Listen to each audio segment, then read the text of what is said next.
ha entrado en... Muy bien, mis hermanos. Vamos a comenzar a leer el capítulo 13 del libro Lo que todo adventista debería saber sobre 1844, 1888. El título de este capítulo 13, Conformismo versus Conversión. Eh, es un poco complejo este capítulo, pero vamos a prestar atención y vamos a tratar de sacar el máximo.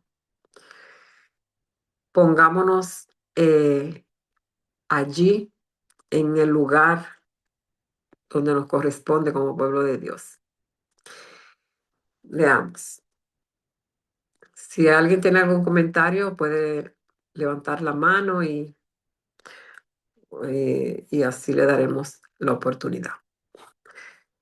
Todos los asistentes al Congreso de la Asociación General en Minneapolis eran adventistas de buena reputación. Muchos eran respetados dirigentes de la iglesia. Conocían y aceptaban el mensaje de Dios para nuestro tiempo. Creían en la justificación por la fe y practicaban el estilo de vida adventista. En la parábola de Jesús acerca del hijo perdido, que podría llamarse más correctamente la parábola de los dos hijos perdidos, el hijo mayor vivía una vida honorable y respetable. Probablemente en su comunidad y en su sinagoga se lo consideraba como un modelo de virtud. Había permanecido en su hogar y fielmente había ayudado a su padre a cuidar el campo y los negocios. Su hermano menor, por otro lado, era un perdido conocido. Se había escapado de un buen hogar y había despilfarrado su herencia con prostitutas y amigos indignos. El hijo mayor había hecho lo correcto. Parecía un hijo perfecto, pero él también, a pesar de su devoción tanto al trabajo como a las normas de la familia, estaba tan alienado del corazón y del pensamiento de su padre como lo había estado su hermano menor. Su falta de simpatía o de verdadero compañerismo con su padre no era conocido. No se detectó hasta que rehusó unirse a la fiesta de bienvenida para su hermano errante y respondió a su padre diciendo: Tú sabes cuántos años te he servido sin desobedecerte nunca. Esta observación revela que durante todo el tiempo que había hecho la voluntad de su padre, se había sentido como un esclavo en la casa de su padre. Había cooperado no por amor a sus padres, ni por el gozo de la compañía diaria de ellos, sino meramente porque se sentía compelido a hacerlo por el deber. En las epístolas a los Gálatas y a los Romanos, Pablo presenta la justificación por la fe más claramente, pero también habla rápidamente de las obras de la ley. Esto quiere decir cumplir la voluntad de Dios como está expresada en su ley, motivados no por una mente dispuesta, sino por la fuerza coercitiva de la ley. Martín Lutero escribió acerca de esto. Ahora las obras del hombre no son motivadas por la libre voluntad, no son las suyas propias, son las obras de una ley coercitiva y restrictiva. Bien puede declarar el apóstol que no son nuestras obras, sino las obras de la ley, porque lo que hacemos en contra de nuestra voluntad no es un logro nuestro, sino del poder que nos compele. Asimismo, las obras de la ley no hacen que alguien sea justo, no importa la persona que las realice, porque en lo que concierne a nuestra voluntad, las hacemos simplemente por miedo o a la penalidad de la ley. La voluntad preferiría mucho obrar de otra manera y lo haría si no estuviera restringida por la ley coercitiva y amenazante. La persona descrita en esta cita realmente hace lo correcto como lo hacía el hermano mayor de la parábola. Obedece la ley de Dios. Su desempeño puede ser sin tacha, como la del automovilista que a desgano se mantiene dentro del límite de velocidad permitida, pero está pecando. Sin embargo, en tanto su actitud se rebele contra la voluntad de Dios. Virtualmente es un esclavo como lo era el hermano mayor y como lo es el conductor que obedece la ley pero critica el límite de velocidad. Su motivación para obedecer es el egoísmo. Obedecen solo para escapar del castigo o para ganar una recompensa. Hacen las obras de la ley como las llama Pablo. Aún un respetable adventista puede producir obras de la ley u obedecer la voluntad de Dios según está expresada en su ley, pero en forma involuntaria o de mala gana. Años atrás, mientras salíamos de una de nuestras iglesias con un amigo, este confesó, si no supiera que el séptimo día es el sábado de Dios, ciertamente no lo guardaría, porque realmente no me gusta. Mi amigo era un prisionero de la ley. No había aprendido todavía a conocer a Jesús y a su Padre como amigos y a disfrutar de esta amistad especial por medio del Espíritu en su día especial. Vivía un estilo de vida adventista, pero no disfrutaba el compañerismo con Dios. Bueno, hasta aquí podemos comentar. Eh, de nada nos sirve, hermanos. Bueno, es como esta parábola del hijo pródigo. Si, si nos llamamos cristianos solamente para conformarnos a normas, a reglas, a leyes, y no estamos completamente convertidos, de nada nos vale, hermano, de nada nos sirve. Cristo y Dios quiere que nosotros lo amemos, quiere que guardemos sus mandamientos por amor, no por cumplir, por cumplir con la ley, porque no tiene sentido, ¿sí? Nirma, que también ahí podemos ver cuando alguien no cumple los mandamientos por amor, siempre le va a poner un pero a las cosas. No, porque comer carne no dice que es romper el mandamiento. No, porque hacer esto y que lo otro el sábado yo lo puedo hacer o no.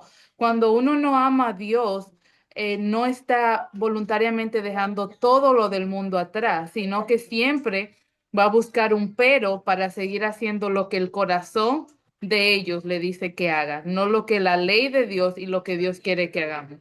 Ahí podemos ver que realmente no ha encontrado su primer amor. Sí, como decíamos, así es, Torca. Eh, cuando, cuando no hemos tenido una real conversión, porque es que mucha gente, bueno, la mayoría se convierten, entre comillas, se convierten, se bautizan, pero quieren seguir obedeciendo la ley, entre comillas también, como les parece a cada uno, ¿no? Como me parece a mí. Y no nos conformamos a lo que Dios, a la voluntad de Dios, que Dios es el que en nosotros obra tanto el querer como el hacer por su buena voluntad. Pero Dios no puede forzar nuestra voluntad. Dios no puede obligarnos a que hagamos la cosa como Él quiere. Si nosotros no queremos, Dios no nos va a obligar. Tiene que nacer de nosotros, de lo más profundo de nuestro ser, y que las cosas que hagamos, cuando hagamos las cosas para el Señor, sintamos placer, sintamos contentamiento, sintamos deseos de hacerlo, que lo estamos haciendo por amor, porque nos sale del corazón y no por un mero, eh, lo voy a hacer así para que, como, eh, porque me llamo adventista y tengo y debo. Debo ir a la iglesia, debo estudiar la escuela sabática, debo dar el diezmo, debo, pero no es una cosa que sale de lo profundo del corazón. Y cuando nosotros no estamos convertidos, no hemos tenido una verdadera conversión, todo esto que hemos leído sucede, hermanos.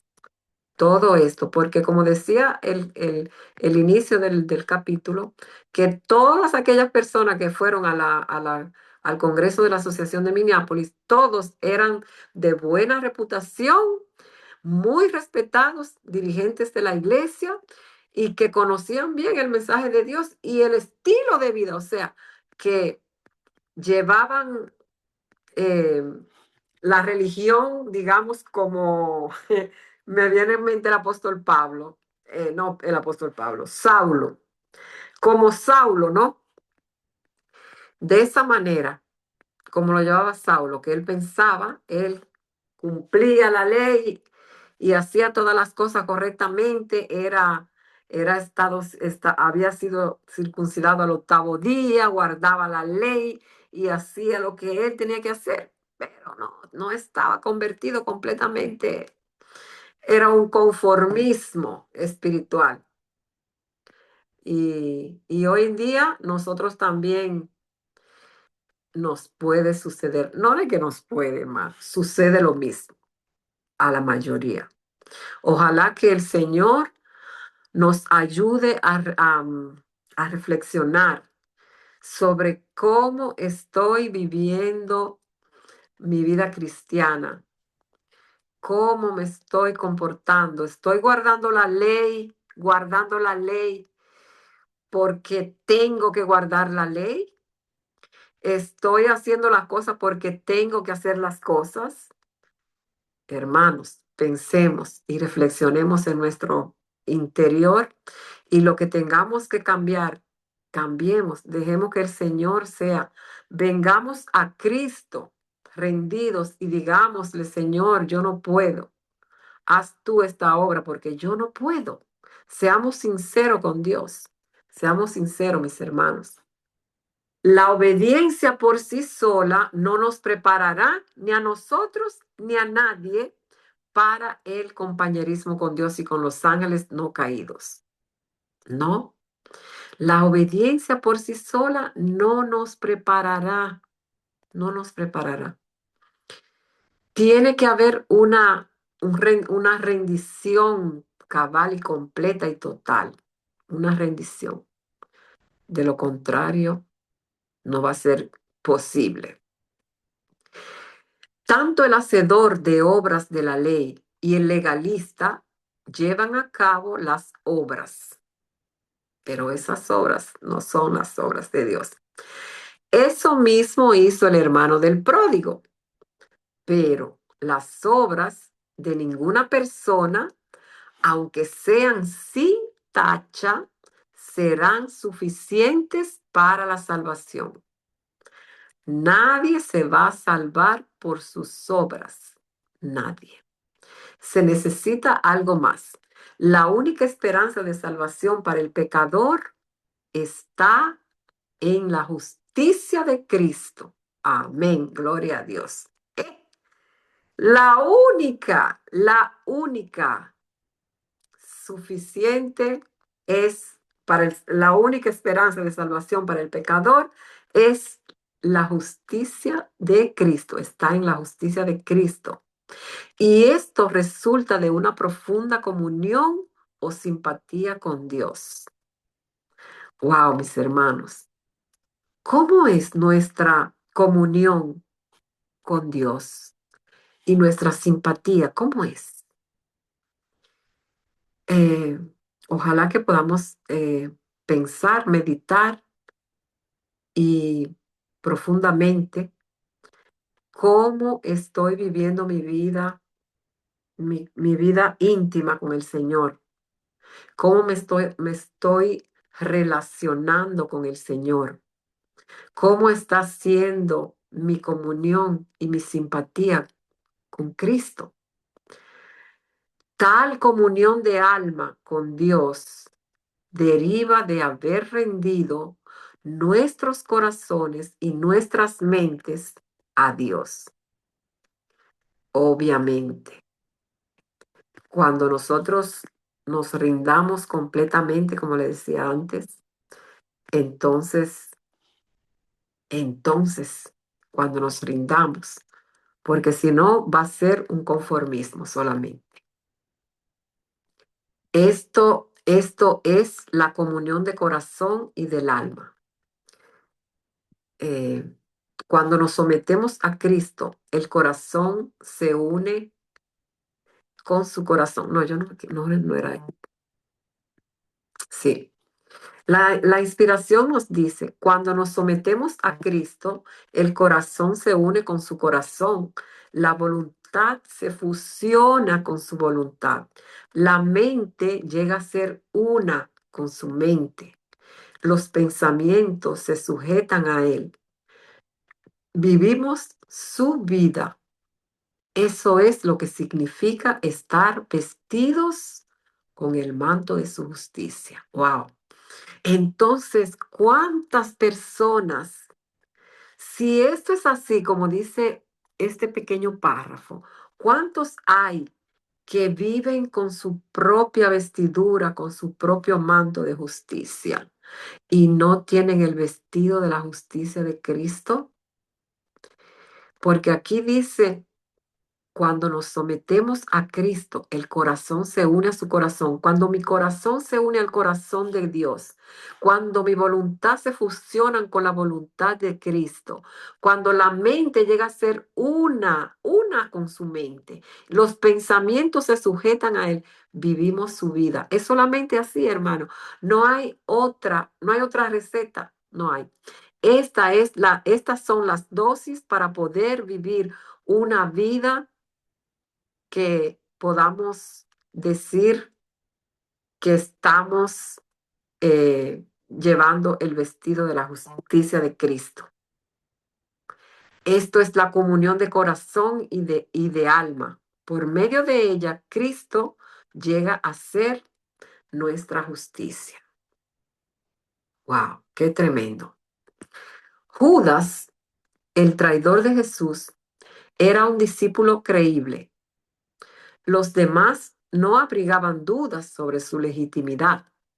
Lo consideraban uno de los mejores.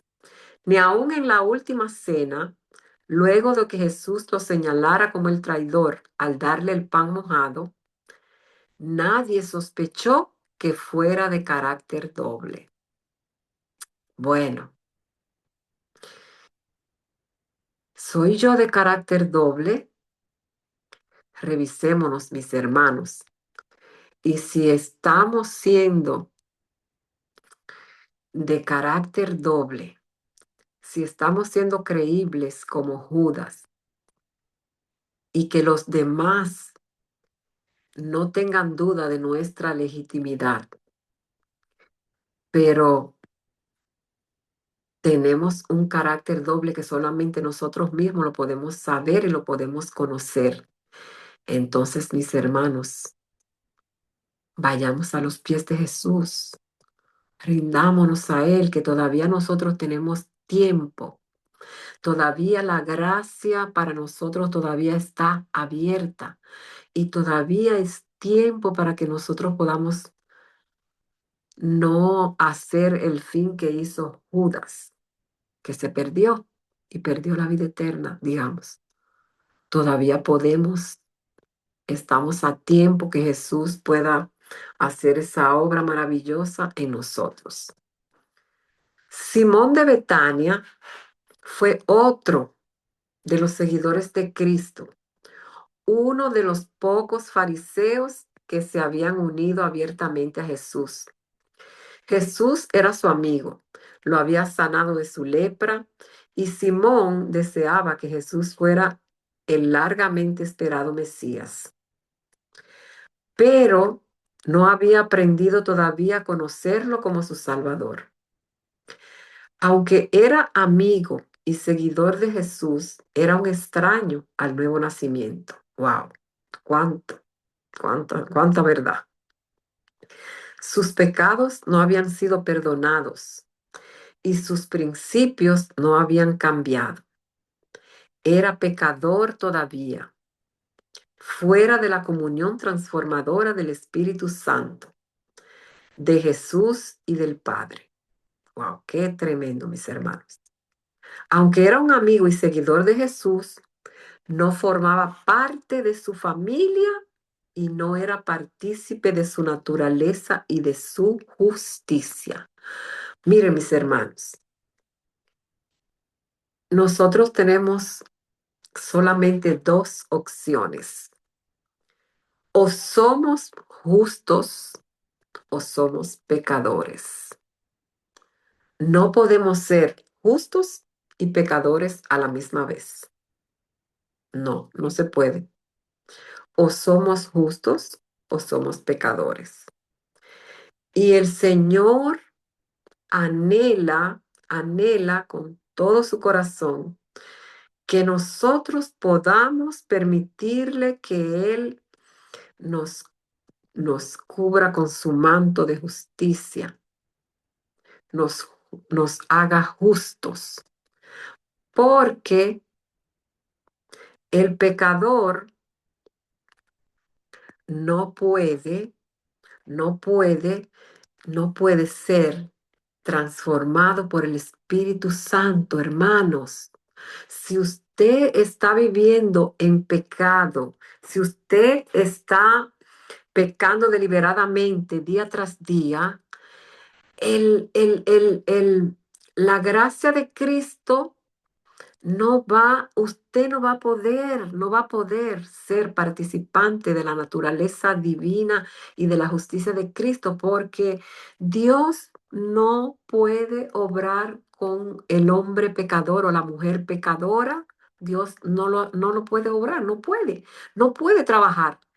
Dios no puede permitir que su Espíritu Santo transforme a un pecador o a una pecadora, a una persona que está día tras día pecando eh, a propósito, sabiendo que está pecando, está practicando el pecado. Dios quiere que tú y yo seamos justos, no por nuestra justicia, porque Cristo es que nos hace justo y no solamente nos hace justo, sino que también no solamente nos declara, sino que nos hace justo. Este hombre, Simón, aunque era un amigo y seguidor de Cristo, miren qué terrible, mi hermano, no formaba parte de su familia y no era partícipe de su naturaleza y de su justicia. Es fuerte, mis hermanos. Y no pensemos que esto pasaba solamente a Simón, porque hoy, mis hermanos, cuánta gente que profesa. ¿Cuántos cristianos, y no me refiero solamente a nosotros los adventistas, a cualquier denominación, todos son cristianos hoy en día? Dicen que son cristianos y que son de Cristo y que profesan a Cristo y que van para el cielo y que se lo van a llevar y que van a estar en el cielo. Pero tristemente, si nosotros somos pecadores y estamos practicando el pecado, La gracia de Dios no puede transformarnos y no nos puede convertir en participantes de la naturaleza divina, porque para ser participante de la naturaleza divina y de la justicia de Cristo, debemos ser transformados, cambiados de pecadores a justos, a justificados, a hijos de Dios, porque mientras practiquemos algún pecado, ya sea conocido, escondido, no sé, no, el Señor no puede justificarnos y no nos puede hacer participante de su naturaleza. No se puede unir la naturaleza pecadora, digamos, pecadora, o sea, que practica el pecado con la naturaleza divina y la justicia de Jesús. Cristo vino, mis hermanos, para cortar, para acabar, para terminar con el mal, con el pecado. Y entonces todos los que nos llamamos y que profesamos que somos hijos de Dios y que vamos a la iglesia y que guardamos el sábado y que hacemos obras, pero no permitimos ese cambio de carácter, ese cambio interior profundo, no, no vamos a ser participantes. Vamos a continuar. Si alguien tiene la mano levantada, me avisan, ¿eh? El hermano mayor de la parábola, Judas y Simón de Betania, todos eran conformistas. Todos eran conformistas.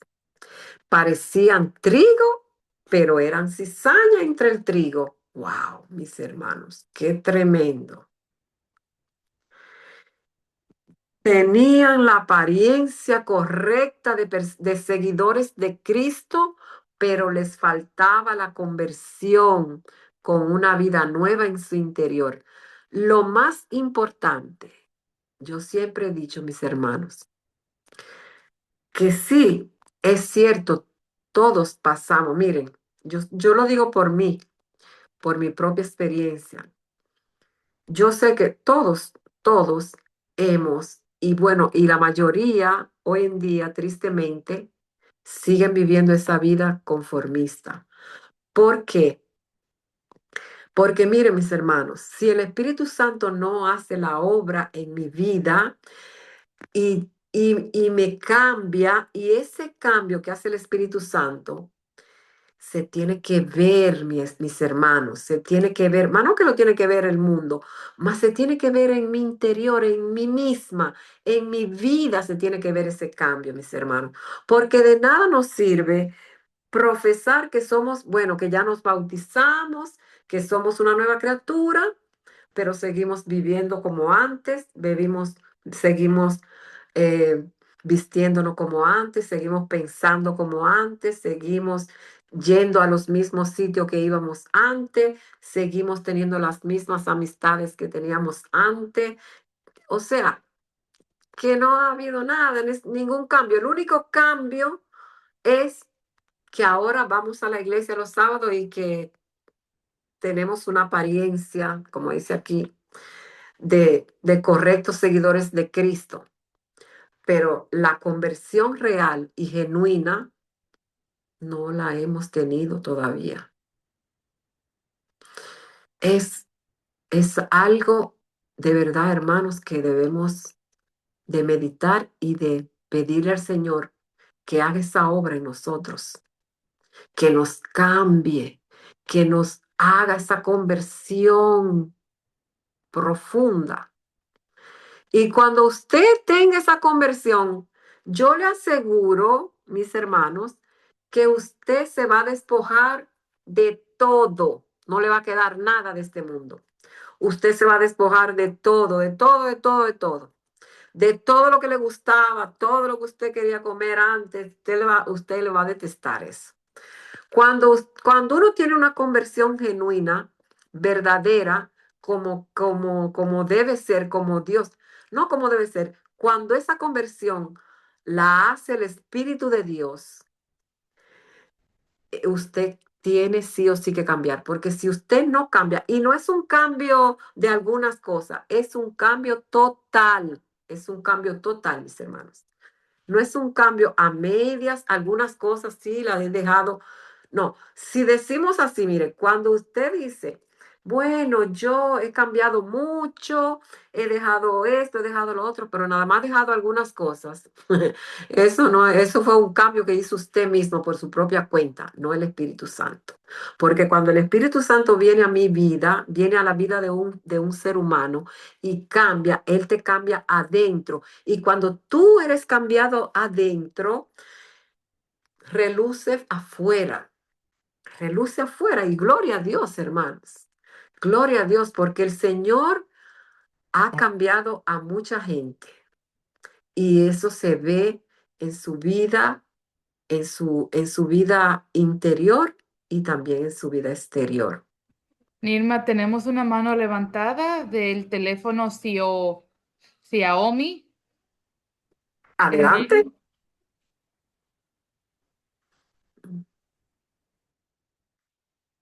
Abra su micrófono, hermana o hermano. Aló, hermanitas, ¿cómo están? Estaba escuchando el Bendiciones. Evangelio, la palabra de Dios, bendito sea su nombre. El verdadero Evangelio, en el libro de Gálatas, escrito está, capítulo 2, versículo del 15 en adelante, dice así, ¿no? Nosotros judíos de nacimiento y no pecadores de entre los gentiles, sabemos que el hombre no es justificado por las obras de la ley, sino por la fe en Jesucristo. Así nosotros también hemos creído en Jesucristo. O sea, no en nosotros, no en nuestro yo, no en nuestras obras, sino en Jesucristo. O sea, en su ministerio, en su muerte, en su sacrificio, en su resurrección, en todo lo que hizo, para ser justificados por la fe. ¿En quién? En Cristo. Y Cristo. no por Amén. las obras de la ley, porque por las obras de la ley ninguno será Ninguna justo. carne será justificada. Amén. Gloria a Dios. El versículo 17, clara, dice, y si buscando ser justificados en Cristo, también nosotros hemos sido hallados pecadores. Es Ujú. por eso que Cristo ministro de pecado, de ninguna manera. O sea, en otras Amén. palabras, todos somos pecadores, ¿no? Aunque no hayamos pecado, porque el niño nace sin haber cometido pecado ya, desde que nace, pero ya nace con naturaleza pecaminosa, sin haber pecado, sin haber hecho una obra pecaminosa, pero ya nació con la naturaleza pecaminosa. Todos estamos destituidos de la gloria de Dios.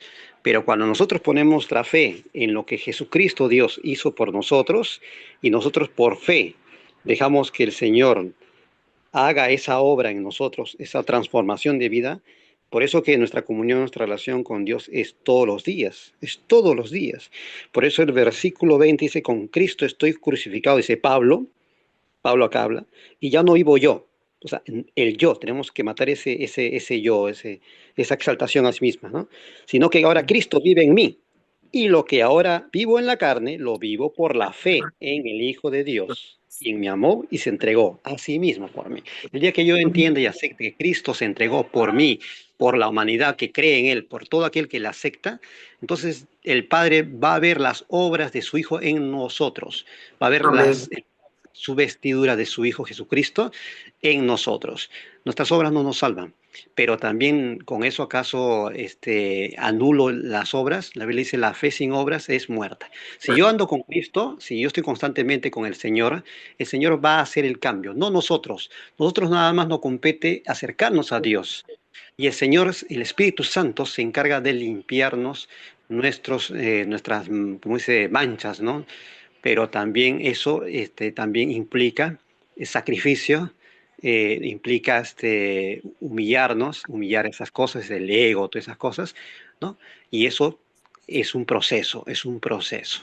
Algunos como el coco, tardamos muchos, otros como el rabanito, como la lechuga, en algunos meses, ¿no? Son transformados, ¿no? Pero el proceso, el que convence de pecado, de justicia y de juicio es el Espíritu Santo. Esa es la obra, ¿no?, del otro consolador que Jesucristo encargó, el Espíritu Santo Dios, de transformar nuestras vidas. Pero para eso tenemos que estar en comunión con Dios. Ya sabemos nosotros que eso implica orar en todo tiempo, ¿no? estudiar su palabra, escudriñar la palabra exactamente, escudriñar la palabra, un texto con un contexto, tomar el espíritu de profecía, escritos por la profeta Elena G. de White, ¿no? El libro de Historia Universal para confirmar con la historia, ¿no? Un diccionario, bueno, es un estudio, ¿no? Y obviamente la obra misionera, porque el que ama a Dios también ama a su prójimo. Y cómo yo amo a mi prójimo, compartiendo con ellos el Evangelio, la buena nueva del Evangelio. Entonces el Señor va puliendo, va haciendo el cambio en nosotros. Como dice el dicho, ¿no? El maestro, cuando enseña a los alumnos, es el que se beneficia a sí mismo porque aprende más. Así también nosotros nos beneficiamos cuando predicamos la palabra, porque de manera directa o indirectamente nuestras vidas son transformadas. ¿Por qué? Porque estamos haciendo la obra de Dios. Si no trabajamos para Dios, vamos a sentirnos inútiles, vamos a apostatar algún día de la iglesia, vamos a abandonar las filas, nos vamos a sentir inútiles. Por eso es bueno participar, comprometernos, si no nos estamos de repente en una parte. Nosotros sigamos predicando el Evangelio, ¿no? Presente, ¿no? El mensaje presente, ¿no? Para este tiempo. Y el Señor va haciendo el cambio, mi hermanita, como dice la palabra de Dios, ¿no? Ese es el verdadero evangelio, ¿no? El Señor ya lo hizo todo. Nosotros tenemos que acercarnos a Él. Y como mencionó, hermana, algo muy importante, no jugar con el pecado, porque eso insensibiliza nuestra mente, nuestro cuerpo, nuestro espíritu y nos hace insensibles también. Y comenzamos a aceptarlo ya como parte de la vida y vivimos una vida doble y eso es lo que el enemigo quiere, feliz él, ¿no? Porque cuando Cristo venga nos va a hallar pues así, como dice el mensaje de la iglesia para este tiempo, la iglesia odisea, crees que eres rico, pero eres pobre, ¿no? Eres miserable, ¿no? Dice que estás vestido, pero estás desnudo, dice que ves, pero estás ciego, ¿no? O sea, todo lo contrario. Creemos que estamos listos, creemos que ya estamos preparados, decimos, yo ya estoy listo para el Señor, ¿no? Pero no lo estamos. Entonces, ahí tenemos que buscar al Señor. Amén. Amén, muchas gracias, hermano. Recordemos el título del capítulo que se llama Conformismo versus Conversión. Es lo que a la mayoría estamos conformados, ¿no? Conformados con lo que tenemos, con lo que somos, y pensamos como Simón y como Judas y como el hermano mayor del hijo pródigo. Todos vivían conforme a lo que ellos que pensaban, ¿no? Pero delante de Dios eso no tiene valor para nada. Y recordemos una cosa, sí, es cierto. Yo siempre critico eso y lo digo siempre, que, que sí, la vida del cristiano, la santificación, dice la hermana White, que es un camino de toda la vida. Pero yo tengo un problema con eso, porque lo que pasa es que yo conozco gente que tienen 80 años en la iglesia y siguen siempre igual, lo mismo. Y eso es lo que ya no debemos de conformarnos con eso, hermano. No podemos profesar que somos adventistas de 20, 30, 40 años y somos siempre así, una línea recta, lisa, lisa, lisa, lisa, así.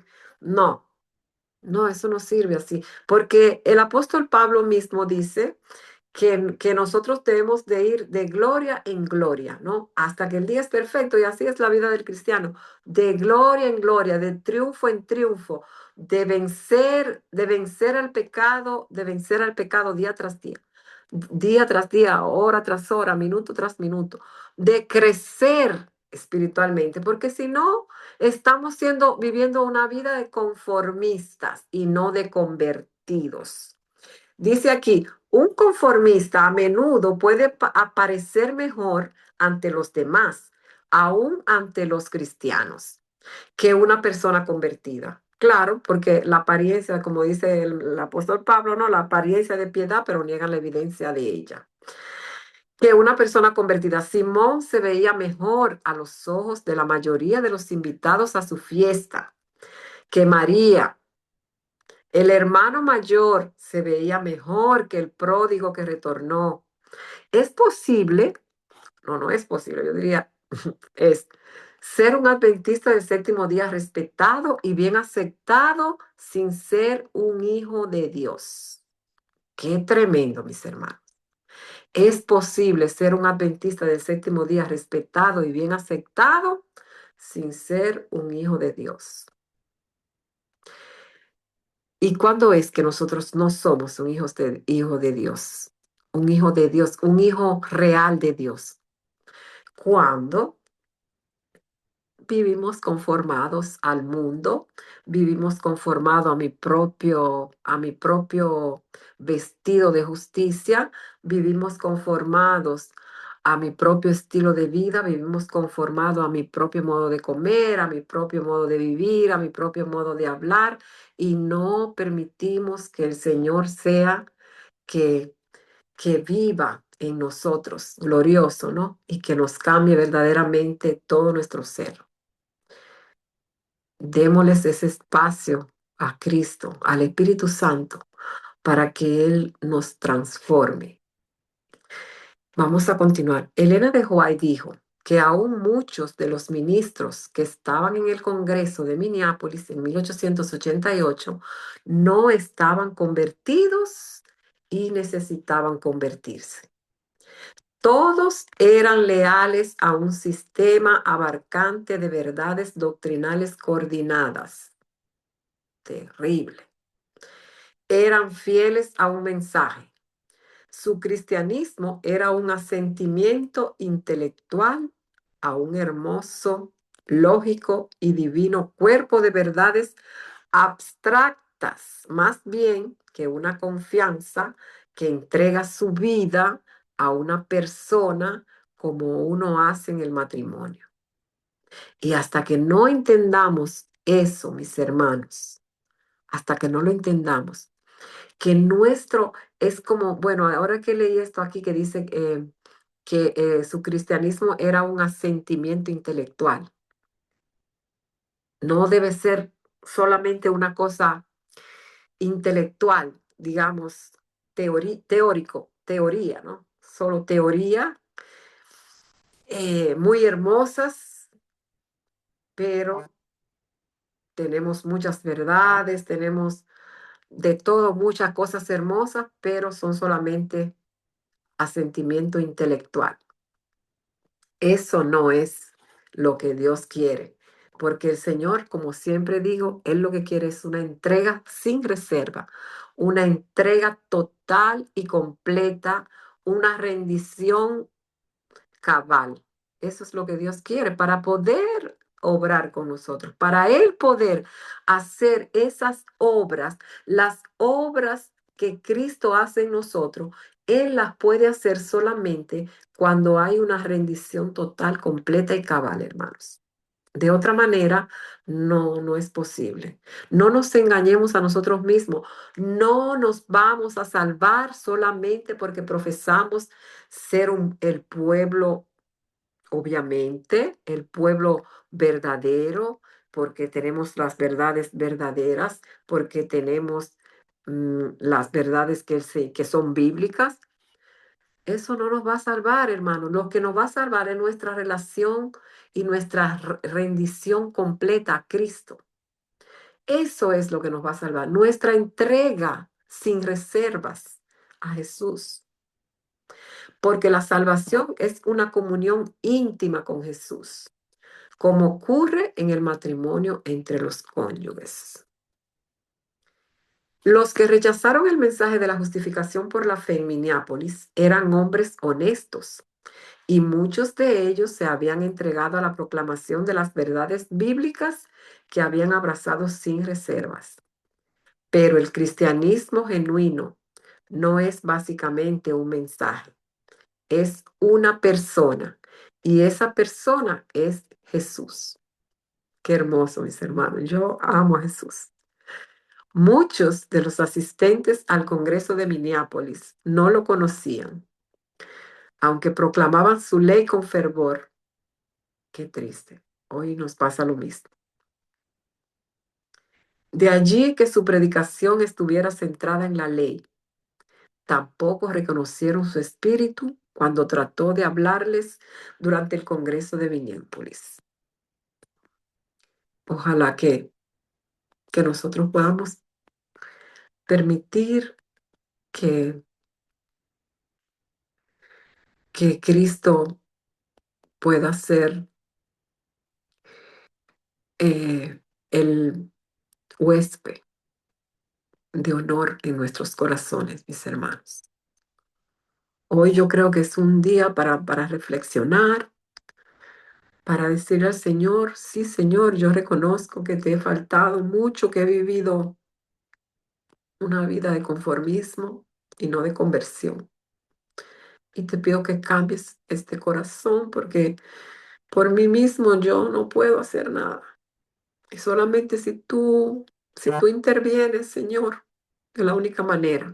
Que el Señor nos ayude propio, mis hermanos, porque de verdad que necesitamos a Cristo. Lo necesitamos urgentemente en nuestro corazón, en nuestros hogares. Lo necesitamos en nuestras familias, porque solamente con profesar que somos un pueblo que Dios ha elegido y que tiene la verdad para este tiempo, no nos va a servir para nada. Y mientras estaba leyendo este párrafo, me vino en mente la parábola de las 10 vírgenes, que también ellas eran todas eh, cristianas, todas tenían lámparas, todas creían la verdad, todas eran sinceras de corazón, pero 5 eran conformistas. Eran conformistas, mis hermanos, y no se habían convertido. Que el Señor tenga misericordia de nosotros y que si, y hoy al escudriñar mi corazón me doy cuenta que, que hasta aquí he vivido una vida cristiana conformista. Que el Señor tenga misericordia y que nos cambie, que nos convierta, porque necesitamos, hermanos, que el Señor nos convierta. Dice aquí, ah, muchos de los asistentes al Congreso de Minneapolis no lo conocían, aunque proclamaban su ley con fervor. De allí que su predicación estuviera centrada en la ley. Tampoco reconocieron su espíritu cuando trató de hablarles durante el Congreso de Minneapolis. Sin lugar a dudas, existe el peligro en nuestra iglesia de que el énfasis, aún en la evangelización, a menudo se coloque más en la aceptación de las creencias bíblicas y la conformidad al estilo de vida adventista que en la conversión. Ay, cuánto hay que decir en cuanto a esto.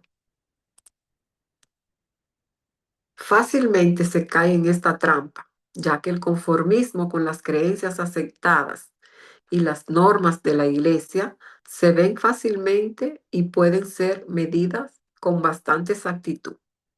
Por otro lado, a menudo solo Dios puede discernir la conversión. Solo Dios puede discernir la conversión. A los demás, el conformista les parece bueno, mientras que para Dios todavía es un extraño a su gracia y permanece muerto en sus transgresiones y pecados. Tanto las creencias correctas como el estilo de vida son importantes, pero ninguno de ellos, ni ambos, es tan decisivo como para determinar si una persona religiosa es un cristiano funcional o no.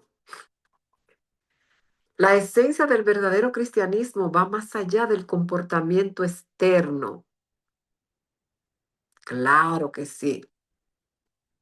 Toma en consideración los motivos y las aptitudes de una persona. Muchos aún de los delegados al Congreso de Minneapolis en 1888 se conformaban al sistema de creencias adventistas y a su estilo de vida. No conocían a Dios. Parecían adventistas del séptimo día practicantes, pero no habían aprendido a conocer a Jesús como un Salvador. Es casi aterrador pensar que es posible ser amigo de Jesús como lo fueron Judas y Simón de Betania, disfrutar de la compañía de Jesús y de la de sus seguidores y sin embargo no estar preparados para la eternidad. Dios, ten misericordia. Con Él y su reino.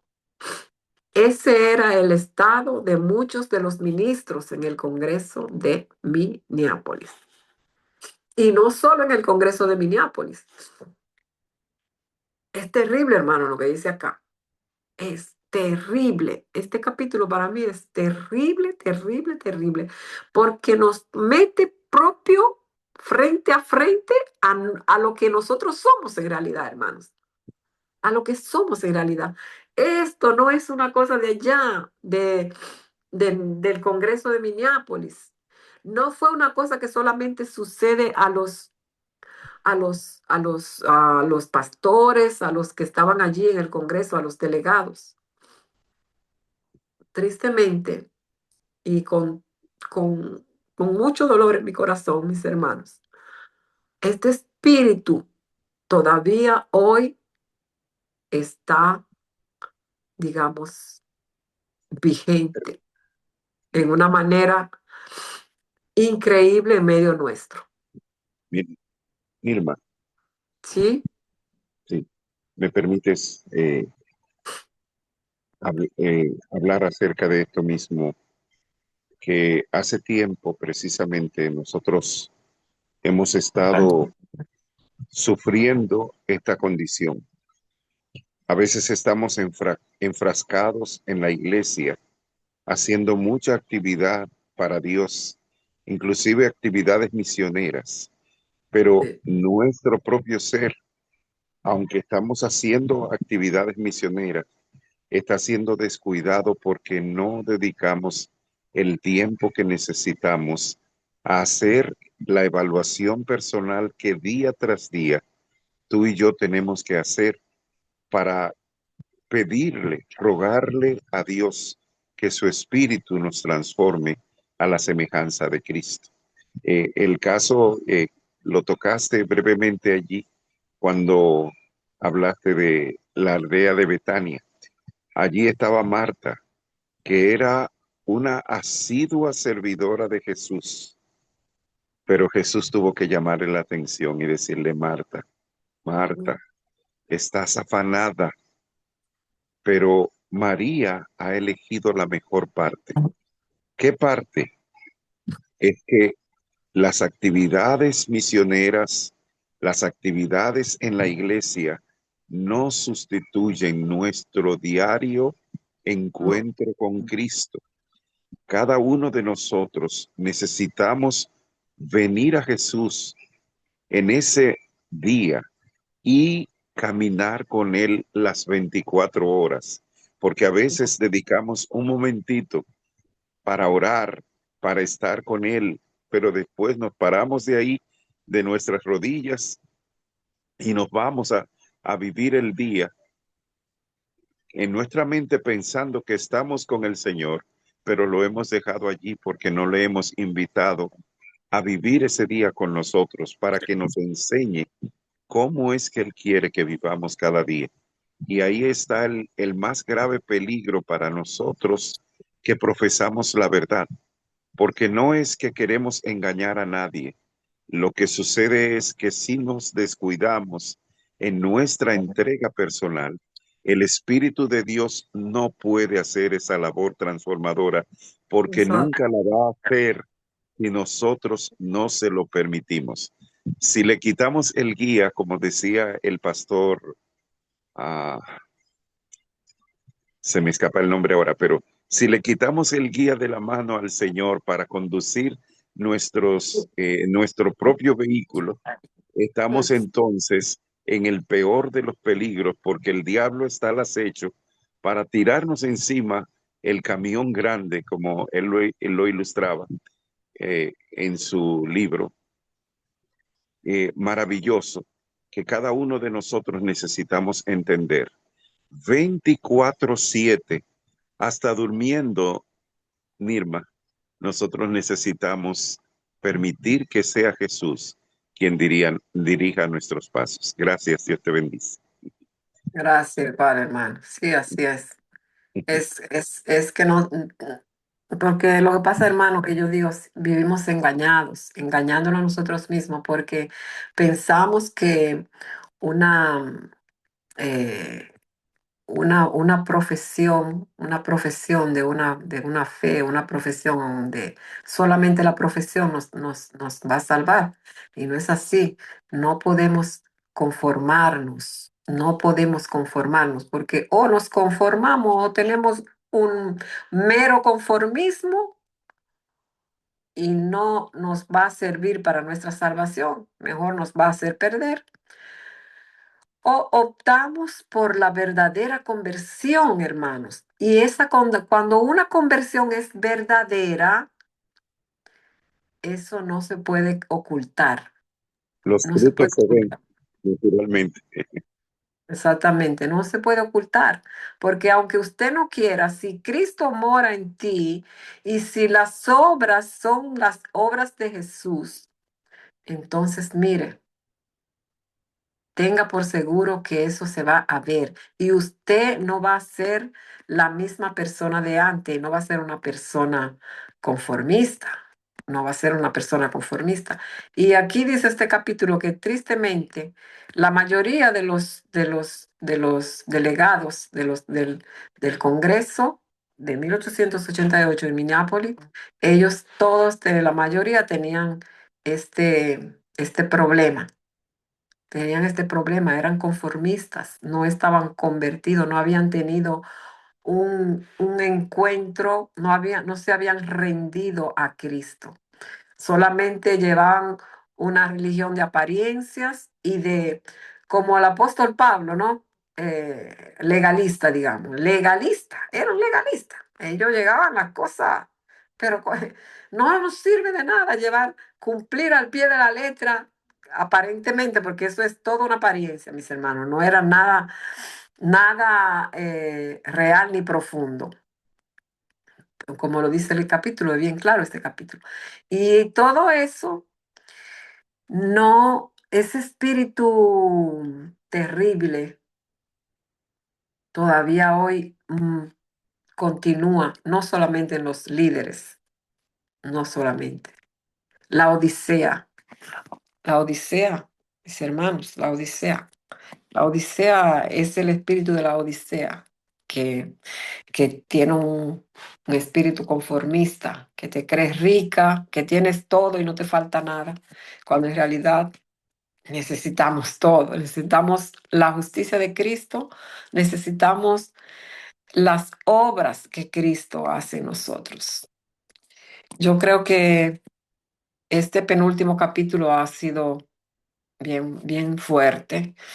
Espero que haya podido cavar profundamente en nuestros corazones y que nos comenzamos, mis hermanos, que sin una rendición completa de nuestro ser, de nuestro yo, de todo nuestra vida a Cristo, mm, estamos dando, como decía el Señor Jesús, le decía al apóstol Pablo, dando, como se dice, dando contra el aguijón, no me acuerdo la palabrita, dando azotes sobre Cosas, eh, dando cosas patadas. así exacto, cosas contra el aguijón, dando puñetazos, digamos, inútiles. Este capítulo termina acá. El viernes próximo vamos a terminar ya el último capítulo que se titula El desafío de 1888 para nosotros. Qué tremendo desafío, mis hermanos. Ojalá que cada uno de nosotros podamos aceptar ese desafío, que sea positivo. Eh, yo creo que este libro ha sido extraordinario, mm, pequeñito, pero bien, bien importante. Y le agradezco por la atención. Si hay alguien más que tiene algo que decir o algo que agregar, el tiempo es vuestro. Si hay alguna mano, no, no hay ninguna mano. Pues mis hermanos, vamos a terminar acá. Que tengan un feliz día de preparación. Y Dorcas, ¿puedes orar para terminar? Oremos. Amantísimo Padre, glorificado y exaltado sea tu nombre, Señor. Te damos honra, gloria por los siglos de los siglos, Señor. Gracias por darnos esta palabra de aliento y de esperanza y a la misma vez de reconciliación contigo. Ayúdanos, Señor, a verte a ti como el único en nuestra vida y el único que puede hacer milagros por nosotros. Ayúdanos a dejar todo atrás y este sábado renovar nuestro pacto contigo. Gracias por Amén. todo lo que nos has dado y ayúdanos a glorificarte y estar en comunión contigo durante este maravilloso sábado. En el nombre de Jesús oramos. Amén, Señor. Amén. Amén. Amén. Gracias, mis hermanos. Nos vemos el lunes, si Dios quiere, y que tengan un bendecido sábado.